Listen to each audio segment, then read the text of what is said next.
Welcome to CMR learn stuff. കഴിഞ്ഞ ക്ലാസ്സിൽ language ലേണിങ്ങിൻ്റെ 2 theories ആയിരുന്നു നമ്മൾ കംപ്ലീറ്റ് ചെയ്തിട്ടുണ്ടായിരുന്നത്, ബിഹേവിയറിസം ആൻഡ് കോഗ്നിറ്റിവിസം. ഇന്നത്തെ ക്ലാസ്സിൽ ഇപ്പം നമുക്കറിയാം ഓരോ തിയറിസ്റ്റുകളും അവരുടെ ആശയങ്ങൾ അവരുടെ വർക്കിലൂടെ കാണിക്കും. സ്വാഭാവികമായിട്ടും ഒരാൾ കൊണ്ടുവന്ന ആശയങ്ങളോട് മറ്റൊരാൾക്ക് ഒരു പക്ഷേ അക്സെപ്റ്റ് ചെയ്യാൻ ബുദ്ധിമുട്ടുണ്ടായിരിക്കും. അപ്പോൾ സ്വാഭാവികമായിട്ടും അവർ അതിനെ എതിർക്കുകയോ അല്ലെങ്കിൽ അവരുടെ സ്വന്തം വർക്കിലൂടെ തന്നെ അതിനെ പ്രൂവ് ചെയ്യാൻ ശ്രമിക്കുകയോ ചെയ്യും.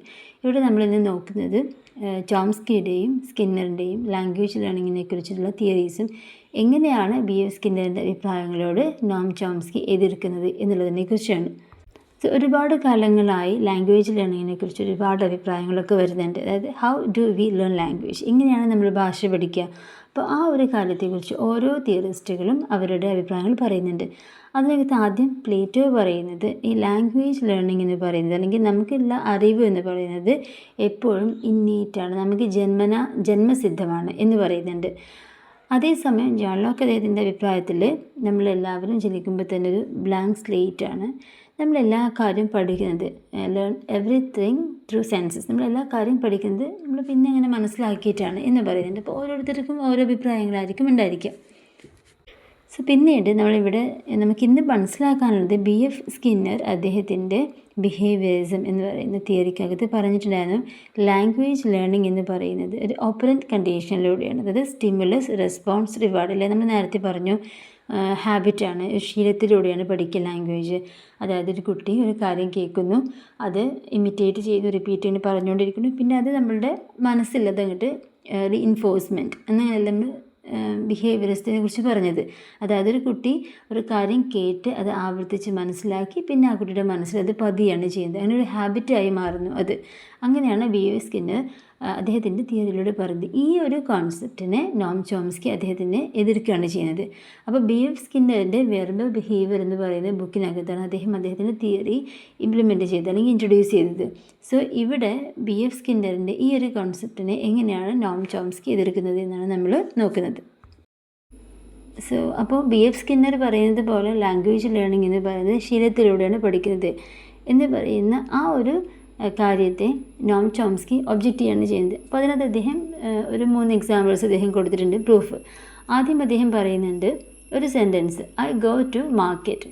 ഈ ഒരു സെൻറ്റൻസ് ഒരിക്കലും കുട്ടികൾ കേൾക്കാനിടയില്ല, കാരണം അത് തെറ്റാണ്, മുതിർന്ന ആൾക്കാർ ഒരിക്കലും അത് പറയില്ല.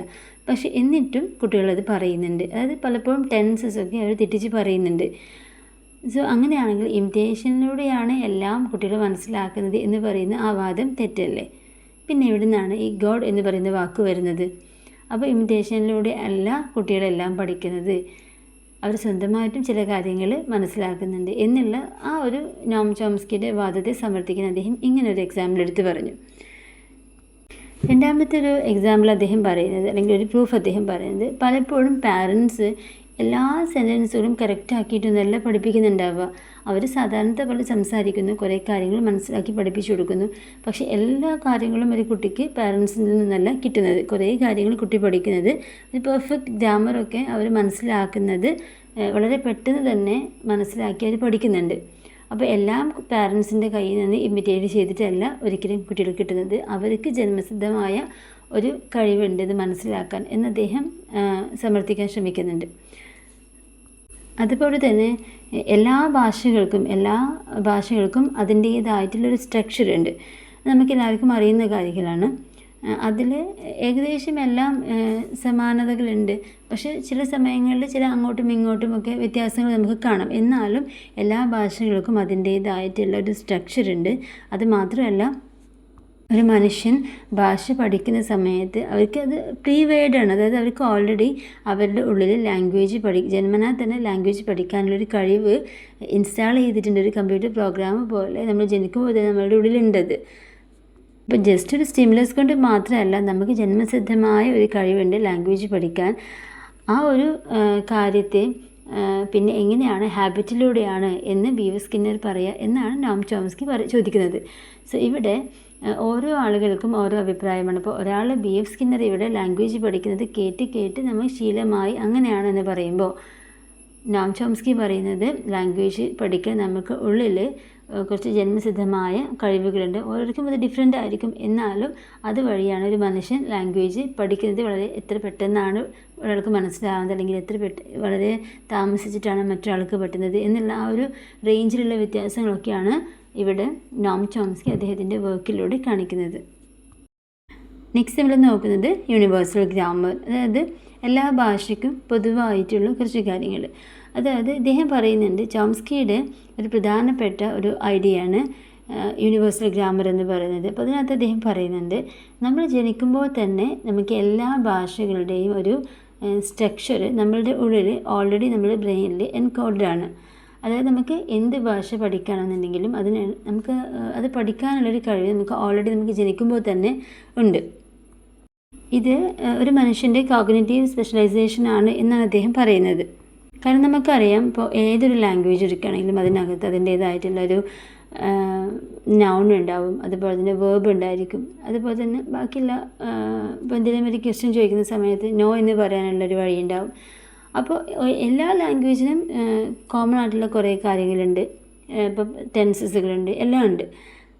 ഇപ്പോൾ ഫോർ എക്സാമ്പിൾ നമ്മൾ ഇംഗ്ലീഷിൽ ഡിഡ് യു ഗോ എന്ന് ചോദിക്കുകയാണ്, മലയാളത്തിൽ നീ പോയോ എന്നാണ് ചോദിക്കുന്നത്. ഇപ്പോൾ രണ്ടിലും ഏകദേശം അർത്ഥം ഒന്നാണ്, ഒരേ ആശയങ്ങൾ തന്നെയാണ്.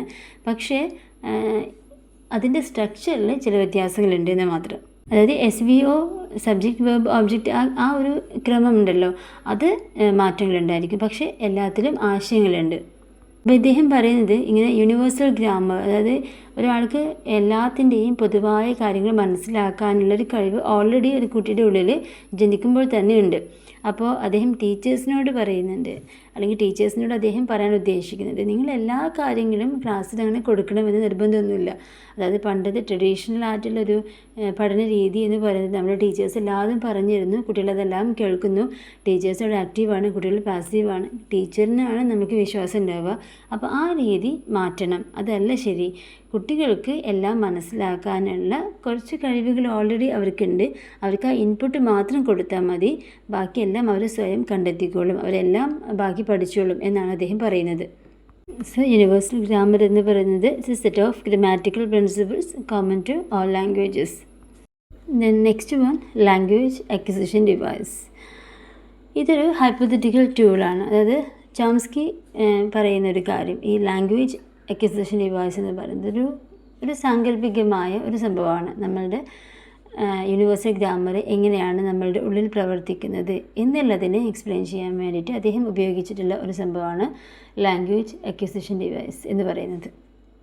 അതായത് നമ്മൾ ജനിക്കുമ്പോൾ തന്നെ നമ്മളുടെ ബ്രെയിനകത്തുള്ള ഒരു സാങ്കല്പികമായ ഒരു ഡിവൈസാണത് എന്നാണ് അദ്ദേഹം പറയുന്നത്. അതായത് ഒരു കമ്പ്യൂട്ടർ പ്രോഗ്രാം പോലെ നമ്മളുടെ ഉള്ളിൽ അത് ഇൻസ്റ്റാൾ ചെയ്ത് വെച്ചിട്ടുണ്ട്. അപ്പോൾ അതുവഴി നമ്മൾ ജനിച്ചു കഴിഞ്ഞാൽ നമുക്ക് ഏതൊരു ഭാഷ, ഒരു കുട്ടി ജനിച്ചു കഴിഞ്ഞാൽ ഏതൊരു ഭാഷ കേട്ടാലും, ഇപ്പോൾ ഇംഗ്ലീഷ് ആണെങ്കിലും മലയാളം ആണെങ്കിലും ചൈനീസ് ആണെങ്കിലും ഏതൊരു ഭാഷ കേട്ട് കഴിഞ്ഞാലും നമുക്കത് ഈ ലാംഗ്വേജ് അക്വിസിഷൻ ഡിവൈസ് അതുള്ളത് കൊണ്ട് തന്നെ നമുക്ക് എല്ലാ കാര്യങ്ങളും പെട്ടെന്ന് തന്നെ അതെങ്ങനെയാണ് പഠിക്കേണ്ടത് എന്ന് നമുക്ക് ജന്മനാ തന്നെ നമുക്കത് പഠിക്കാനുള്ളൊരു കഴിവ് അതുവഴി കിട്ടുന്നുണ്ട് എന്നാണ് അദ്ദേഹം ഇതിനോട് പറയുന്നത്. അപ്പോൾ ഇതുവഴി ഒരു കുട്ടിക്ക് വളരെ ലിമിറ്റഡ് ആയിട്ടുള്ള റൂൾസ് മാത്രമാണ് കൊടുത്തിട്ടുള്ളതെങ്കിൽ കൂടി അവർക്ക് എല്ലാ കാര്യങ്ങളും ഡിഫറൻഷ്യേറ്റ് ചെയ്തിട്ട് അത് മനസ്സിലാക്കാൻ സഹായിക്കുന്നുണ്ട്. അതാണ് ജനറേറ്റീവ് ഗ്രാമർ. അതായത് ഫോർ എക്സാമ്പിൾ, ഒരു ക്യാറ്റ് ഈസ് സ്ലീപ്പിംഗ് എന്ന് കുട്ടി കേൾക്കുന്നുണ്ട്. അപ്പോൾ നമുക്ക് ഈ ലാംഗ്വേജ് അക്വിസിഷൻ ഡിവൈസ് ഉള്ളത് കൊണ്ട് തന്നെ നമുക്കറിയാം അതിൻ്റെ ഒരു രീതി എന്ന് പറയുന്നത് noun plus is plus verb plus ING, ഇങ്ങനെയാണത്. അതിൻ്റെ സ്ട്രക്ചർ ഇങ്ങനെയാണ് ഈ സെൻറ്റൻസിൻ്റെ എന്ന് കുട്ടിക്ക് മനസ്സിലായി. പിന്നെ അടുത്തൊരു സെൻറ്റൻസ് കൊടുക്കുമ്പോൾ ആ കുട്ടിക്ക് ഇനി അടുത്ത സെൻറ്റൻസ് ഇങ്ങനെയാണെന്ന് പറഞ്ഞു കൊടുക്കേണ്ട ആവശ്യമില്ല. ഫസ്റ്റ് ക്യാറ്റ് ഈസ് സ്ലീപ്പിംഗ് എന്ന് ഓൾറെഡി ആ കുട്ടിക്ക് കിട്ടി. അതിൻ്റെ സ്ട്രക്ചർ ഇങ്ങനെയാണ്, noun plus is plus verb plus ING ആണ്, അതാണ് അതിൻ്റെ ഫോം എന്ന് മനസ്സിലായി. കുട്ടിക്ക് അടുത്തൊരു സെൻറ്റൻസ് സ്വന്തമായിട്ട് ക്രിയേറ്റ് ചെയ്യാൻ കഴിയും. So dog is backing. അപ്പോൾ കേൾക്കാണ്ട് തന്നെ, പറഞ്ഞു കൊടുക്കാണ്ട് തന്നെ കുട്ടി അടുത്തൊരു സെൻറ്റൻസ് സ്വന്തമായിട്ട് ക്രിയേറ്റ് ചെയ്യുന്നുണ്ട്. അപ്പോൾ അതുകൊണ്ടാണ് നേരത്തെ B.F. സ്കിന്നറിൻ്റെ എല്ലാം കേട്ടിട്ടാണ് കുട്ടി പഠിക്കുന്നത് എന്നുള്ള ആ വാദം തെറ്റാണ് എന്ന് ഇവിടെ നോം ചോംസ്കി വാദിക്കുന്നത്. കാരണം ഇവിടെ കുട്ടി കേൾക്കാത്ത സെൻറ്റൻസ് കുട്ടി സ്വയം ക്രിയേറ്റ് ചെയ്യുന്നുണ്ടല്ലോ. സോ ഇവിടെ ഈ ലാംഗ്വേജ് അക്വിസിഷൻ ഡിവൈസിന് ഒരു എക്സ്പോഷറാണ് വേണ്ടത്. അതായത് ഒരു കുട്ടി ഒരു ഭാഷ കേൾക്കാതിരുന്നാൽ ഈ ലാംഗ്വേജ് അക്വിസിഷൻ ഡിവൈസ് ഇവിടെ ആക്റ്റീവ് ആവില്ല. പക്ഷെ അതേസമയം ഒരു കുട്ടിക്ക് എന്താണോ കേൾക്കുന്നത് ആ കേൾക്കുന്നത് മനസ്സിലാക്കിയിട്ട് അടുത്തൊന്നിലേക്ക് പോകാൻ ഇത് നമ്മളെ സഹായിക്കുന്നുണ്ട്. അതിനെയാണ് നമ്മൾ ലാംഗ്വേജ് അക്വിസിഷൻ ഡിവൈസ് എന്ന് നോം ചോംസ്കി പറയുന്നത്. അപ്പോൾ നമുക്ക് ജന്മനാ അതുണ്ട് എന്നുള്ളതുകൊണ്ടൊന്നും ഒരിക്കലും നമുക്കത് ചെയ്യാൻ പറ്റില്ല. നമുക്ക് ചുറ്റുപാടുമുള്ള കാര്യങ്ങളിൽ നിന്ന് എന്തെങ്കിലും ഒരു ഇൻപുട്ട് കിട്ടണം. അത് മാത്രമല്ല, കിട്ടിയ കാര്യത്തിനെ കുറച്ചും കൂടി നന്നായിട്ട് അത് ഉപയോഗപ്പെടുത്താൻ ഈ ഒരു ഡിവൈസ് നമ്മളെ സഹായിക്കുന്നു. ജന്മനാളിൽ നമ്മളുടെ ഈ കഴിവ് സഹായിക്കുന്നുണ്ട് എന്നാണ് അദ്ദേഹം പറയുന്നത്. നോം ചോംസ്കിയുടെ ഫേമസ് ആയിട്ടുള്ള 2 വർക്കുകളാണ് സിൻടാക്റ്റിക് സ്ട്രക്ചർ എന്ന് പറയുന്നതും അതുപോലെ തന്നെ aspects of the theory of syntax എന്ന് പറയുന്നതും. ഈ 2 വർക്കിനകത്ത് അദ്ദേഹം ട്രാൻസ്ഫോർമേഷണൽ ജനറേറ്റീവ് ഗ്രാമറിനെ കുറിച്ച് പറയുന്നുണ്ട്. അതായത് ഒരു സെൻറ്റൻസിന് ഡീപ്പ് സ്ട്രക്ചർ, അതായത് ഡീപ്പ് സ്ട്രക്ചർ മീൻസ് അതിൻ്റെ മീനിങ് റിലേറ്റഡ് ആണ്. സർഫേസ് സ്ട്രക്ചർ അതിൻ്റെ ആ സൗണ്ട്, ബാക്കിയുള്ള കാര്യങ്ങളെല്ലാം അതുമായി റിലേറ്റഡ് ആണ്. ഈ 2 കാര്യങ്ങളെക്കുറിച്ച് അദ്ദേഹം അതിനകത്ത് ഒരുപാട് തിയറീസ് അദ്ദേഹം കൊണ്ടുവന്നിട്ടുണ്ട്. സോ ഇവിടെ നമ്മൾ BF സ്കിന്നറിൻ്റെയും നോം ചോംസ്കിൻ്റെയും തിയറികൾ തമ്മിൽ അനലൈസ് ചെയ്യുമ്പോൾ നമ്മൾ മനസ്സിലാക്കേണ്ടത്, BF സ്കിന്നർ ലാംഗ്വേജ് പഠിക്കുന്നത് ശീലത്തിലൂടെയാണ്, ഒരു കുട്ടി കേട്ടിട്ടാണ് പഠിക്കുന്നത് എന്നുള്ള ആ കാര്യത്തിനെ നോം ചോംസ്കി അങ്ങനെയല്ല. കുട്ടികൾക്ക് ജന്മന ചില കഴിവുകളുണ്ട്, അത് ഒന്ന് കുറച്ചും കൂടി നമ്മളൊന്ന് ഇമ്പ്രൂവ് ചെയ്യാനൊരു പുറത്തു നിന്നൊരു ഇത് കിട്ടിക്കഴിഞ്ഞാൽ കുട്ടികൾ ഓട്ടോമാറ്റിക്കലി അതിലൂടെ വളരും. അപ്പോൾ ലാംഗ്വേജ് പഠിക്കുക എന്ന് പറയുന്നത് ഒരിക്കലും കേട്ട് മാത്രം പഠിക്കുന്നതല്ല, അതിന് അല്ലാതെ തന്നെ ചില അതിനെ ഇമ്പ്രൂവ് ചെയ്യാനുള്ള കഴിവുകൾ ജന്മന നമുക്കുണ്ട് എന്നുള്ളതിനെയാണ് അദ്ദേഹം ഇവിടെ അദ്ദേഹത്തിൻ്റെ വർക്കിനകത്തൂടെ കാണിക്കുന്നത്. നെക്സ്റ്റ് നമ്മൾ നോക്കുന്നത് എന്താണ് constructivism and how it differs from traditional teaching. So ആദ്യം നമ്മൾ ട്രഡീഷണൽ ലേണിങ്ങിൽ നിന്ന് ടീച്ചിങ്ങിൽ നിന്ന് എന്താണ് വ്യത്യാസം എന്ന് ആദ്യം മനസ്സിലാക്കുന്നത്. നമുക്കറിയാം ട്രഡീഷണൽ ലേണിംഗ് ടീച്ചിങ് മെത്തേഡ് എന്ന് പറഞ്ഞു കഴിഞ്ഞാൽ എപ്പോഴും ടീച്ചേഴ്സ് അവിടെ ആക്റ്റീവായിരിക്കും, സ്റ്റുഡൻസ് അവിടെ പാസീവാണ്. ടീച്ചേഴ്സാണ് അവിടുത്തെ അതോറിറ്റി, കമാൻഡർ. ടീച്ചർ എന്താണോ പറയുന്നത് അതെല്ലാം കുട്ടികൾ അങ്ങനെ കേൾക്കും, നമുക്ക് നല്ല വിശ്വാസമാണ് ടീച്ചറിനെ. അങ്ങനെയായിരുന്നു ട്രഡീഷണൽ മെത്തേഡ് എന്ന് പറയുന്നത്.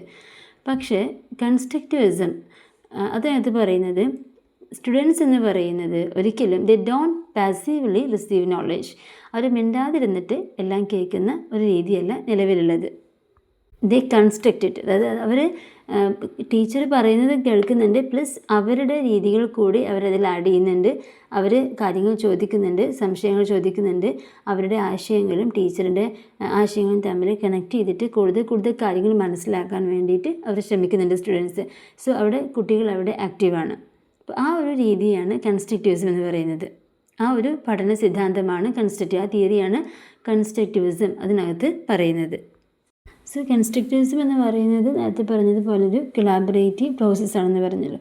ഫോർ എക്സാമ്പിൾ, കുറച്ച് കുട്ടികൾ ഒരു ഐലൻഡിൽ അകപ്പെട്ടു. അവർക്ക് അവിടെ നിന്ന് രക്ഷപ്പെടണമെന്നുണ്ടെങ്കിൽ വേറൊരു മുതിർന്ന ഒരാൾ വന്നിട്ട് അതിനുള്ള വഴി പറഞ്ഞു കൊടുക്കുക എന്നുള്ളൊരു ആ ഒരു രീതിയിലാണ് അവർ പോകുന്നതെങ്കിൽ അവർക്ക് അവിടെ നിന്ന് രക്ഷപ്പെടാൻ പറ്റില്ല. പക്ഷെ അതേസമയം ഇവിടെ കുട്ടികൾ ഒരുമിച്ചിരുന്ന് അവരുടെ ഓരോരുത്തരുടെയും ഐഡിയാസ് ഷെയർ ചെയ്തിട്ട് എങ്ങനെയാണ് രക്ഷപ്പെടാനുള്ളൊരു വഴി, ഇപ്പോൾ ചിലപ്പോൾ ഒരു ചങ്ങാടം ഉണ്ടാക്കേണ്ടി വരും, ചെറിയ കുഞ്ഞൊരു ബോട്ടൊക്കെ ഉണ്ടാക്കി അവരൊന്ന് രക്ഷപ്പെടാൻ വേണ്ടി ശ്രമിക്കും അല്ലേ. അപ്പോൾ ഇദ്ദേഹം പറയുന്നത് ഒരു പ്രോബ്ലം സോൾവ് ചെയ്യാനുള്ള അവരുടെ കഴിവ്. അപ്പോൾ ഈ അറിവ് എന്ന് പറയുന്നത് knowledge is build through interaction. നമ്മൾ അങ്ങോട്ടും ഇങ്ങോട്ടും ഉള്ള ഇൻറ്ററാക്ഷൻസിലൂടെയാണ് അറിവുണ്ടാവുന്നത്. അപ്പോൾ ഇവിടെ കുട്ടികൾ അവരുടെ എക്സിസ്റ്റിംഗ് ഫൗണ്ടേഷൻ, അതായത് അവർക്ക് എന്താണ് ഇപ്പോൾ നിലവിൽ അവർക്ക് എന്തെല്ലാം കാര്യങ്ങൾ അറിയും അത് അവർ ഉപയോഗപ്പെടുത്തും. അതേപോലെ തന്നെ അവരുടെ പ്രീവിയസ് നോളജ്, അവരുടെ വിശ്വാസങ്ങളും അവർക്ക് എക്സ്പീരിയൻസ് ഉണ്ടാകും. അതായത് ഇതേപോലത്തെ സെയിം എക്സ്പീരിയൻസ് അല്ല, ചിലപ്പോൾ സ്റ്റോറീസിൽ വായിച്ചിട്ടോ അല്ലെങ്കിൽ ആളുകൾ പറഞ്ഞു കൊടുത്തിട്ടോ ഒക്കെ അവർക്ക് കുറച്ച് കാര്യങ്ങൾ എല്ലാവർക്കും അറിയാമായിരിക്കും. ഇങ്ങനെ എല്ലാവരുടെയും ഐഡിയാസ് അവർ ചേർത്ത് വെച്ചിട്ടായിരിക്കും അവരോട് നിന്ന് രക്ഷപ്പെടുന്നുണ്ടാവുക. അപ്പോൾ നേരത്തെ പറഞ്ഞ BF സ്കിന്നർ പറഞ്ഞിട്ടില്ല ലാംഗ്വേജ് ലേണിംഗ് അല്ലെങ്കിൽ അറിവ് എന്ന് പറയുന്നത് നമ്മൾ കുട്ടിയുടെ ഇമിറ്റേഷൻസിലൂടെയാണ് അല്ലെങ്കിൽ കുറേ കണ്ടുപഠിക്കുന്നതാണ് എന്ന് പറയുന്നത് ശരിയല്ല. മറിച്ച് കുറേയൊക്കെ അവർ അങ്ങോട്ടും ഇങ്ങോട്ടും ഇൻറ്ററാക്ഷൻസിലൂടെ അല്ലെങ്കിൽ കാര്യങ്ങൾ മനസ്സിലാക്കിയിട്ടൊക്കെ നമ്മളുടെ ഉള്ളിലുള്ള കഴിവുകൾ കൂടെയൊക്കെയാണ് നമ്മൾ പല കാര്യങ്ങളും മനസ്സിലാക്കുന്നത് എന്നാണ് ഇവിടെ കൺസ്ട്രക്റ്റിവിസ്റ്റ് വാദിക്കുന്നത്.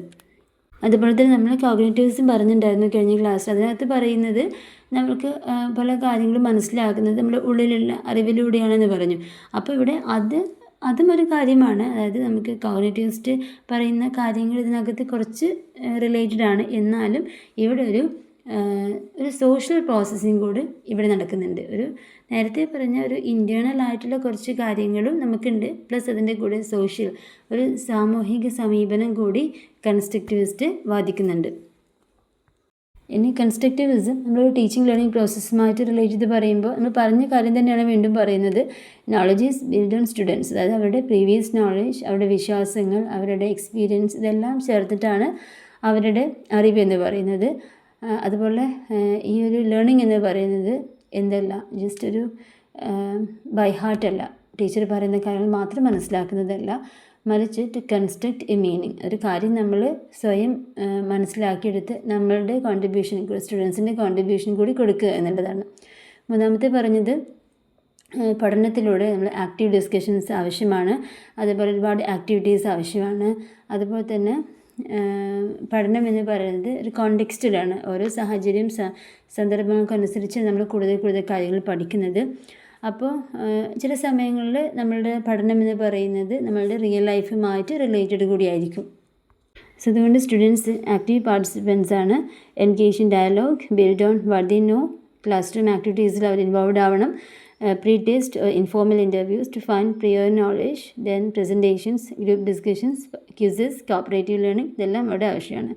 ഇനി ടീച്ചേഴ്സിൻ്റെ റോള്, ഒരു ടീച്ചേഴ്സ് ഒരിക്കലും ഒരു ലെക്ചറർ അല്ല, ഒരു ഫെസിലിറ്റേറ്ററാണ്. കൊളാബറേറ്റീവ് എൻവയോൺമെൻറ്റ്സ് തീർച്ചയായിട്ടും ഒരു ടീച്ചേഴ്സ് അവിടെ ക്രിയേറ്റ് ചെയ്യണം.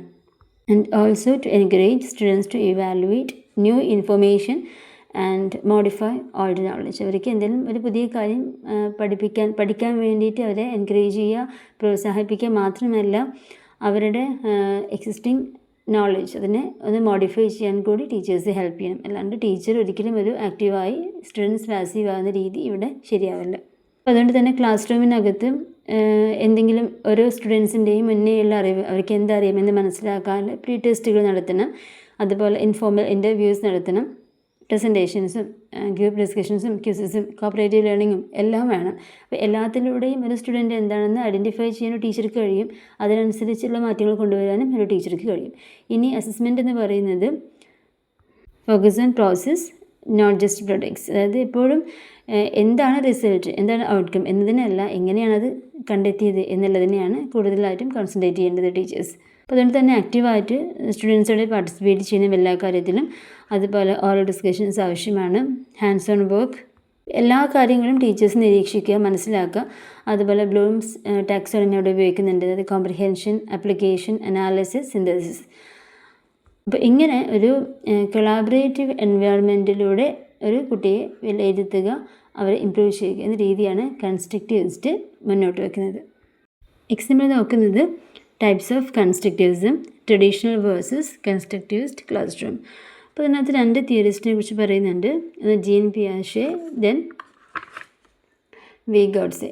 അപ്പോൾ ഇതിനകത്ത് ആദ്യം പറയുന്നത് ജീൻ പിയാഷെയുടെയാണ്, അദ്ദേഹത്തിൻ്റെ cognitive constructivism.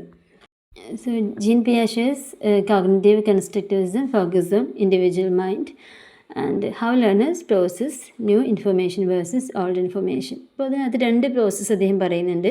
First one assimilation, second one accommodation. Assimilation എന്ന് പറഞ്ഞു കഴിഞ്ഞാൽ add new knowledge to the existing framework. ഇപ്പോൾ ഒരാൾക്ക് ഒരു കാര്യത്തെക്കുറിച്ച് ധാരണയുണ്ടായിരിക്കും, അപ്പോൾ അതിലേക്ക് എന്തെങ്കിലും ആവശ്യമായിട്ടുണ്ടെങ്കിൽ ഒരു അറിവ് കൊടുക്കുക, അത്രയേ ഉള്ളൂ.